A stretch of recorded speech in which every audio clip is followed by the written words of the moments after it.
સવારમાં good morning, જય માતાજી। સોડી લીધો સાંડલો ને પૂરી લીધો હે તો થઈ ગયા મસ્ત મસ્ત ના રેડી। હા, મસ્ત રેડી તો થઈ ગયા, પણ મારું બકલ છે ને ક્યાં ખોવાઈ ગયું। અંબોળો કેમ લેવો? પછી તો મેં હાવણી લઈ લીધી અને મારા વાળ હમણાં દેહમાં ગઈ હતી તો બધા એમ પૂછતા હતા કે સુરતમાં નકરા વિડિયા ઉતારશો કે કઈ કામ પણ કરશો। મેં બધાને કહી દીધું ઘરનું બધું કામ કરતા કરતા થોડો ઘણો ટાઈમ કાઢી લો વિડિયો બનાવવા માટે। રાતના 1-2 વાગ્યા સુધી તો એડિટિંગ કરું છું। હા, તો સોશિયલ મીડિયામાં કામ કરવું હોય તો એમને થોડું થાય, એમાં છે ને ફૂલ મહેનત કરવી પડે। પછી તો હું મેથીનું શાક કરવાનું હતું એટલે મુઠ્ઠો ભરીને મીઠું નાખી દીધું ને મા દીકરીએ બે લહણ ફોલવાનું ચાલુ કરી દીધું।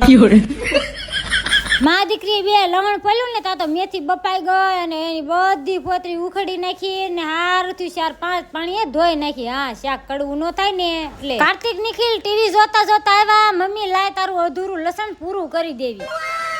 જમવાનું બની ગયું એટલે બધાને જમવા દઈ દીધું, પણ નિખિલભાઈ કે મમ્મી આવું કડવું કડવું શાક મને ભાવે નહીં। મેં કીધું થોડા ઘણા વિટામિન ઘટતા હોય ને આ મેથીમાંથી મળી જાય, પણ કાર્તિક કે આવું મને ભાવે નહીં।